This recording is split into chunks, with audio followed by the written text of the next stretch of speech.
Hello, welcome to Memory and Engagement Opportunity for Wellness. My name is Michelle Hobb, and I'm a speech language pathologist and the leader for the Meadowlark Special Programs. Thank you for joining me today. I look forward to spending some time with you.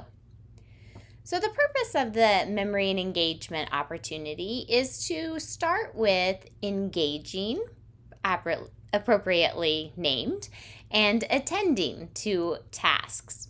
We're also going to do some breath work today, and that will also lead us to some moments of gratitude. And then also we will work on learning and exploring, which will help us with remembering. So let's get started. Starting off with breath work, when we work on our breathing, I want us to think about it focusing our attention, our body, our mind, into one central spot. What we know is that when we are able to focus, we are able to attend. And when we can attend, we can remember. If we're unable to focus, get that centered focus, maintain attention, it's very difficult, if not impossible, to be able to remember things. We have to have that attention in play. So what I want to start with is working on deep inhale through the nose and exhaling through the mouth. I almost said that backwards. So we're also going to work a little bit, since we've been doing this now together. This is our 12th week, actually. We're going to work a little bit on some movement with our breathing. Last time we did some overhead movements from right to left, and this week we're actually going to be doing some more turning. I want you to just check your posture here. Get in a good position where you are sitting on those sit bones. Typically the legs are about hip width apart. And we're going to work on that good diaphragmatic breathing, where we're breathing below the rib cage. So as in previous sessions, you can take your hands and just kind of make them into like a cradle around the sides of your body here. Again, below the rib cage. This allows you to be able to feel that breathing, that expansion of the diaphragm. So deep in the belly as opposed to shallow breathing up higher in the chest. We're going to just take a couple deep breaths just to get the feel of it, so you can feel that with your hands and with your diaphragm in your chest, your diaphragm and your belly here. So we're breathing in.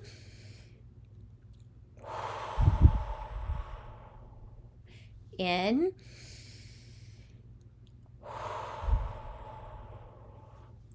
In.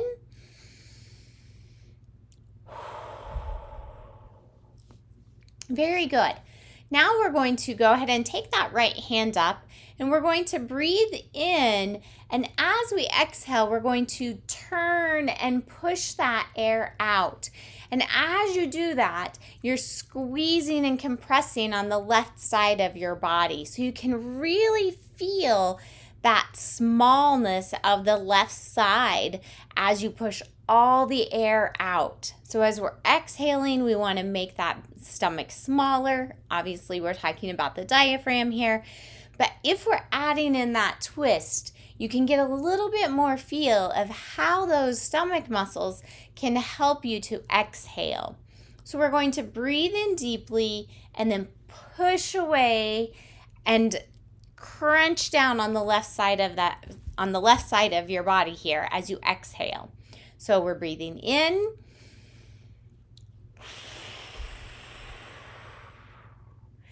And in.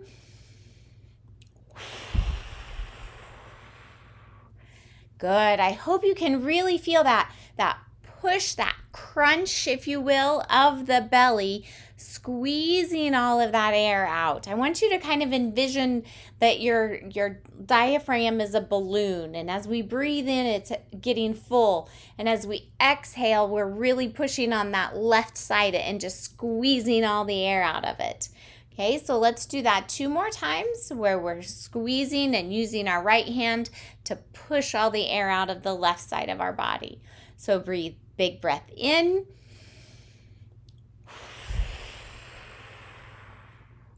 And in.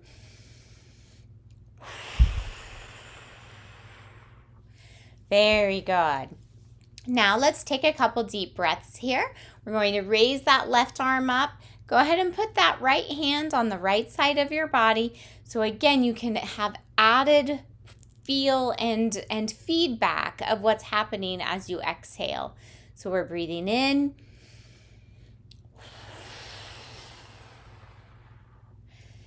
In.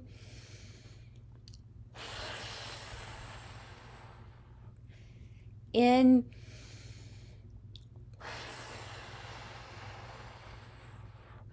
One more.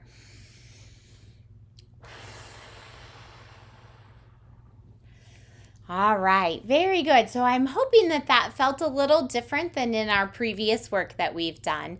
I'd like you to practice that breathing technique, and you don't have to do all of the breaths all at once, but do a couple, rest, just take some refreshing breaths, and then try it again. Again, our goal is to help us really feel that contraction of the stomach as we're pushing all the air out of that diaphragm. Okay. All right. So the theme for today is kind of a little bit mixed, but I wanted to hit a little bit on the theme of Father's Day. And I think a lot of us think of the dedication that fathers have, whether it's your own father, whether it's you as a father, or whether it's a father-like figure that was able to help you see what being a father is all about, that dedication and that devotion. So what I found actually today for us to share on our walk down memory lane is some videos of soldiers, parents who are soldiers, reuniting with their family. And I want you just to kind of think about, that relationship of, again, whether it's you as a father, your own father, a grandfather, or someone who was that father-like figure for you in your life. As you watch this video of soldiers who are parents reuniting with their family.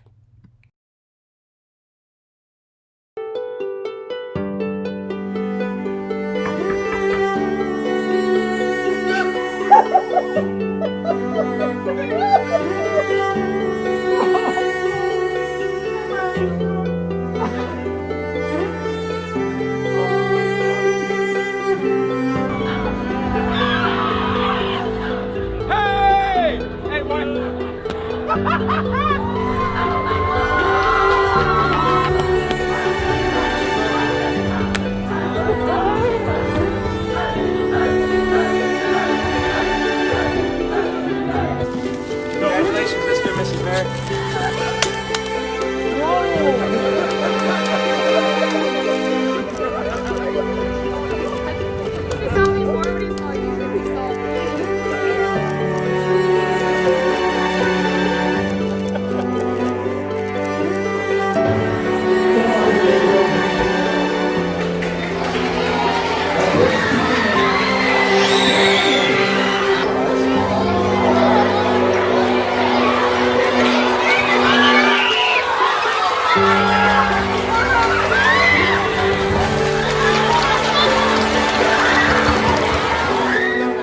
High School, where his son Caleb is exercising, and he sneaks in. Caleb Lee, are you working hard?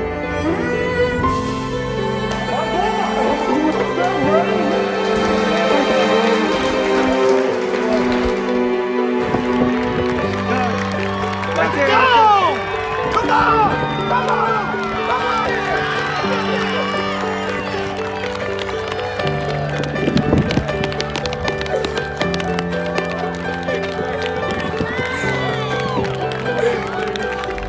A moment, 9 months in the making, timed perfectly.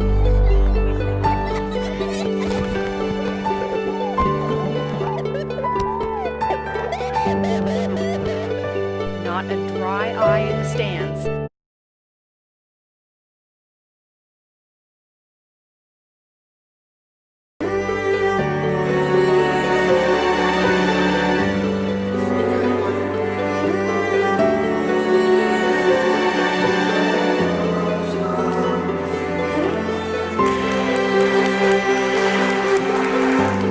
His friends are here, girls are here.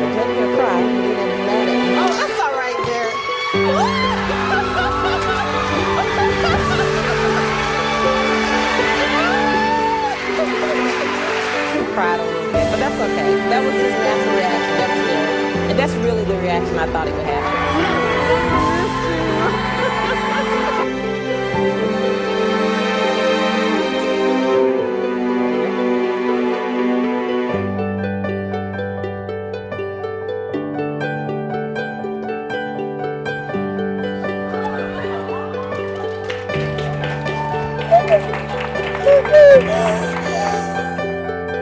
Please make welcome back home, First Lieutenant.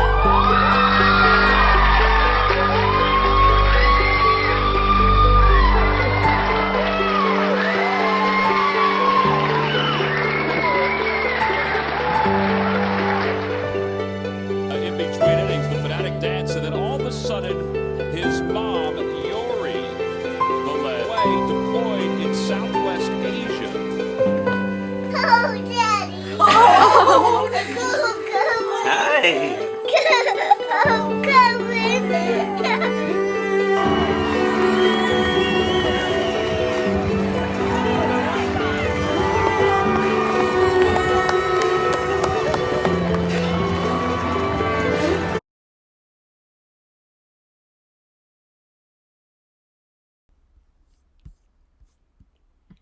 So, as you can tell, that's a pretty powerful thing. Being a parent, being a father or mother-like figure.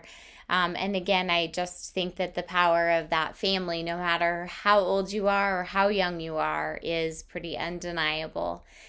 So also, I want to just say a little special thank you to all of our servicemen and women out there. I think, this video is just so powerful for showing us the love that they have for our country and for their families. So thank you.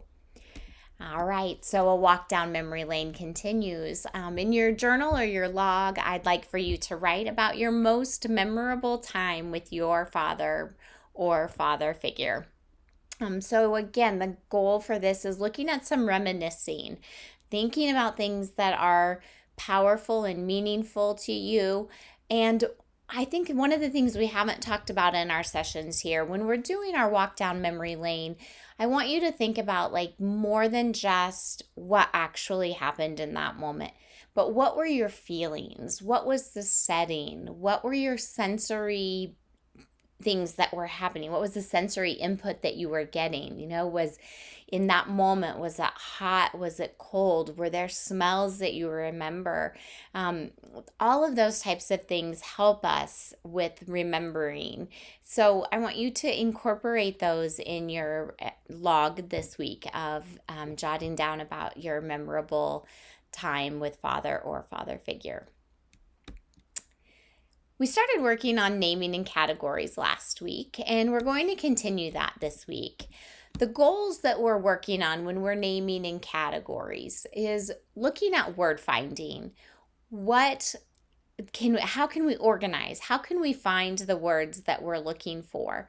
And when we're struggling to find a word, we can use naming in categories to help us. So we may be able to say something like,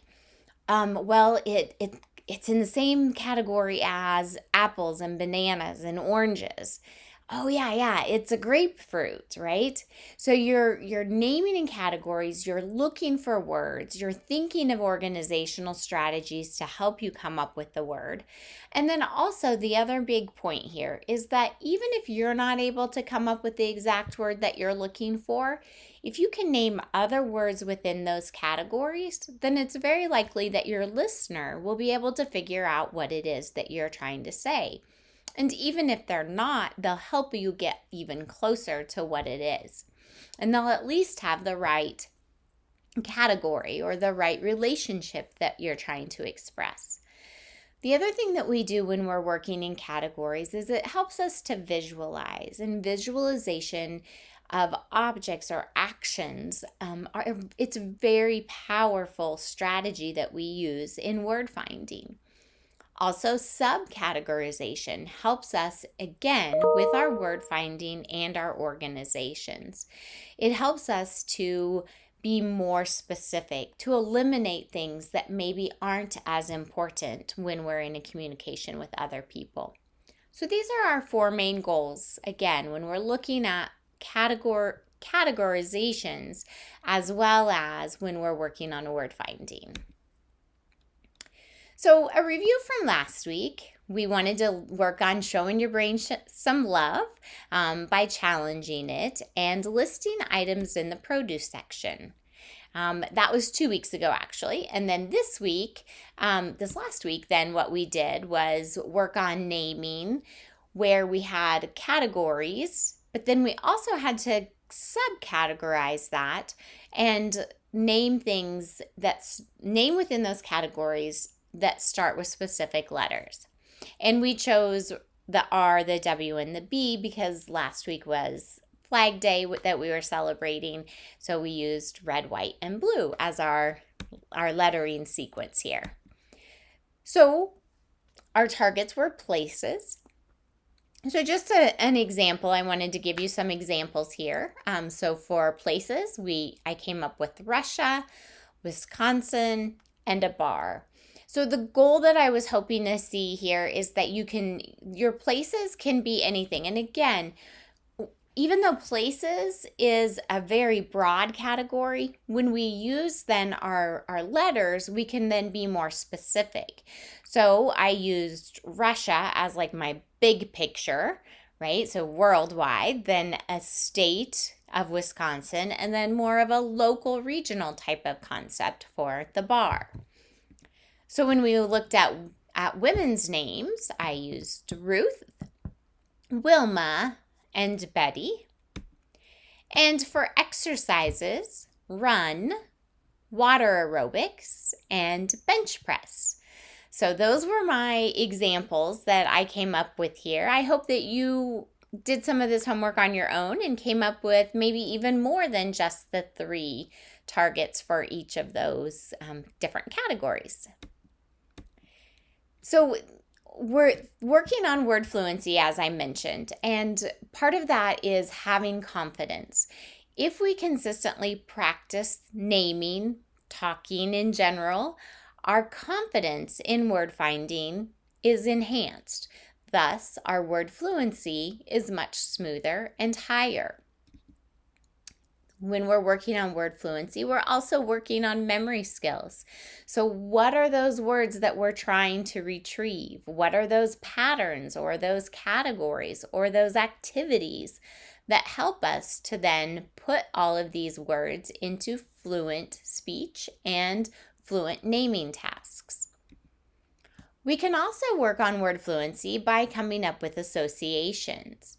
So as I mentioned with the places, I used associations to start with. So I used big world picture, then I used more state, so an American picture, and then I used a smaller local picture for the bar.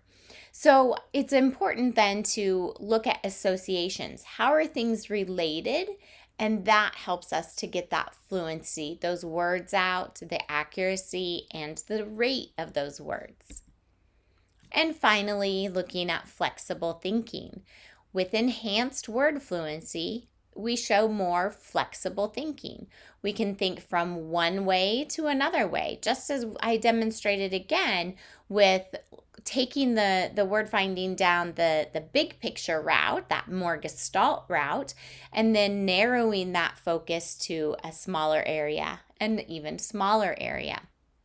So flexible thinking is another skill that can be developed when we're working on word fluency, such as the task we just did and the one we're going to continue on now. So let's keep working on some categorical naming with specifications. So grab your paper and your pencil. Hopefully you already had that as you were writing down what you need to do in your walk down memory lane journal entry. But if not, grab that. And we're going to start naming things that start with the letter J. So we'll name some places. So we're going to continue down this path on this one for our exercise today. And then your homework or your brain challenge will be different categories. So looking at places and places that start with J, what do you come up with? I'll give you just a second to think about that. So if you get stuck, again, you can try and do what I did in the other one, which was think big picture. Doesn't get much bigger than thinking into outer space. So I chose Jupiter, and then Juneau, Alaska, and then a jungle. Okay, so again, thinking big, wide open, more focused with Juneau, and then even more focused with a specific type of land in a jungle. Okay. Then we've got exercises. So take a second to think of some exercises that start with the letter J.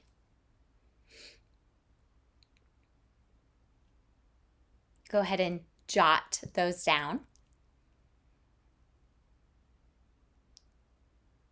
Great. So the exercises that I came up with were jumping jacks, jog, and juggle. Juggling for me is quite an exercise. I haven't quite mastered it, even though I try. I keep trying and trying to learn, and it's tricky. I do pretty well with scarves, but that's about the extent of it. All right, and then women's names. So take a minute here to think of women's names that start with the letter J.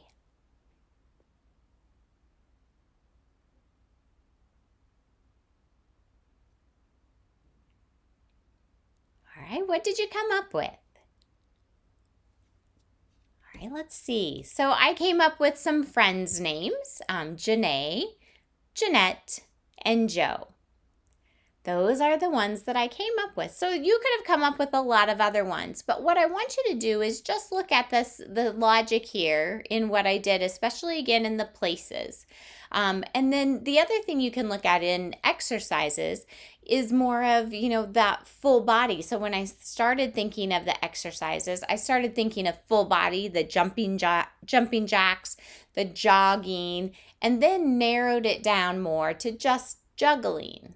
Okay, so as we move through these exercises, try to come up with a strategy. Think of that organization of how you can keep things organized and visualize even how you can visualize something to help you with your naming as well. So let's try another one. Oh, I gave my answers away too quickly on this one. All right, so things that start with the letter U. This one's a little bit trickier. I apologize, I set this up a little bit wrong, so now you can't, you get 3 free answers, I guess. So now you have to come up with 6. So for places, again, I kind of tried to stick with, and in fact, as I'm looking at this, the middle one and the third one could kind of be interchanged. But, again, thinking is those places as big picture, more focused, and more focused, or maybe even size-wise. Again, that Unitarian Church and the Union Station could be reversed. But I just want you to see the thought process there. Then for exercises, I did the upward dog. So for those of you who enjoy yoga, it's just the opposite of downward dog, and this is one that I'm not good at either. The upright row, and my favorite, those uppercuts. Love to do those uppercuts and hooks and all those other punches. So those are the exercises. I'd love to see what some of the other exercises that you guys come up with for you. It was a tricky one. There's not a lot of options. And then for women's names, let's go ahead and take a second and see if you can come up with some women's names that start with the letter U.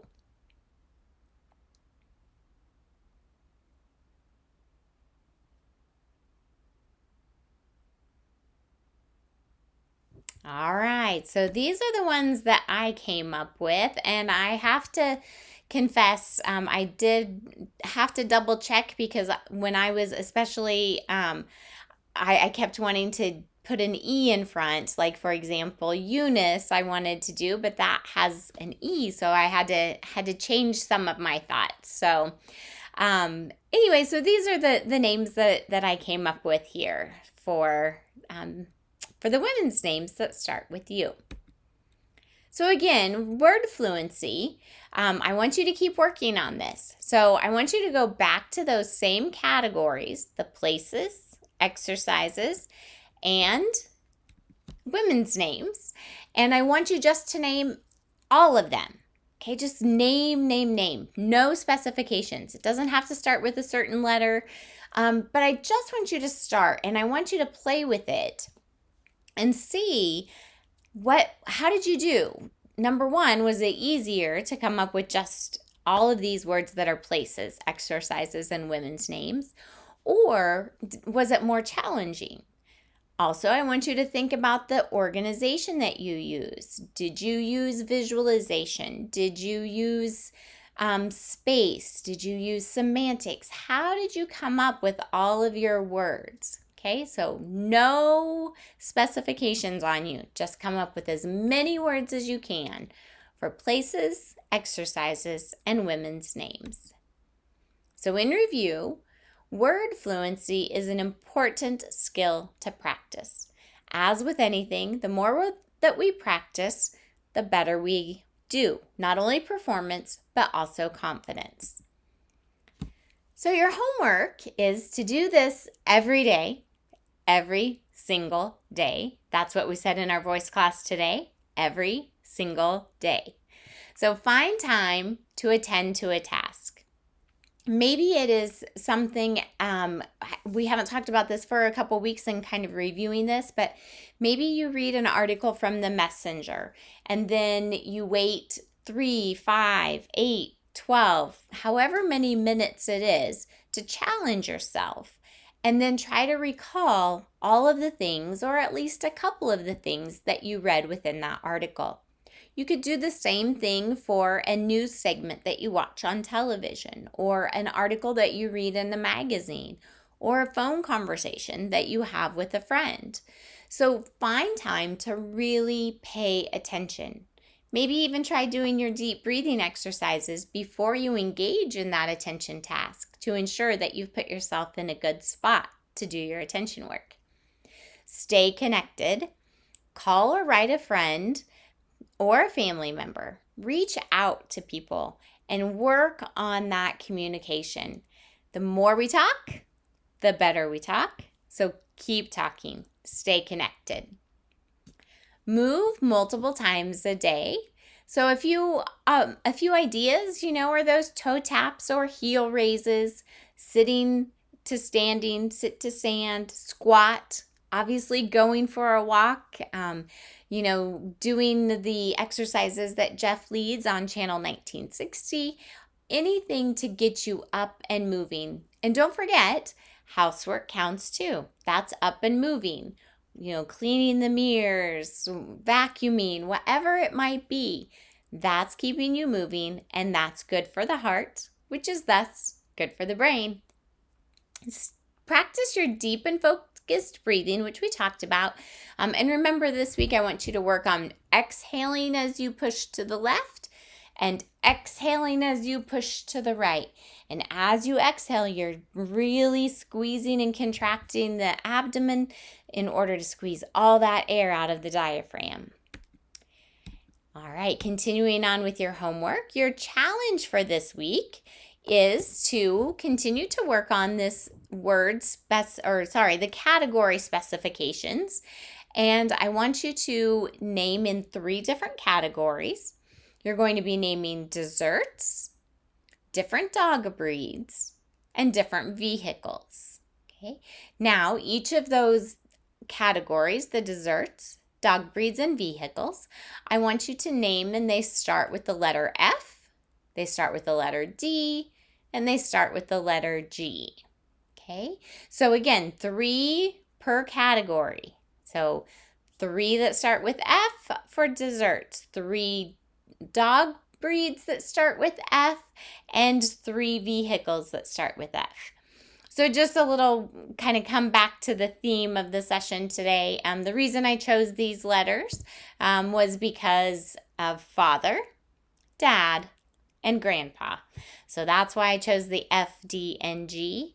And of course, most fathers, dads, and grandpas really enjoy desserts. And most of them enjoy dogs, and most of them enjoy vehicles. So, not to be too stereotypical, but I was trying to be a little thematic here.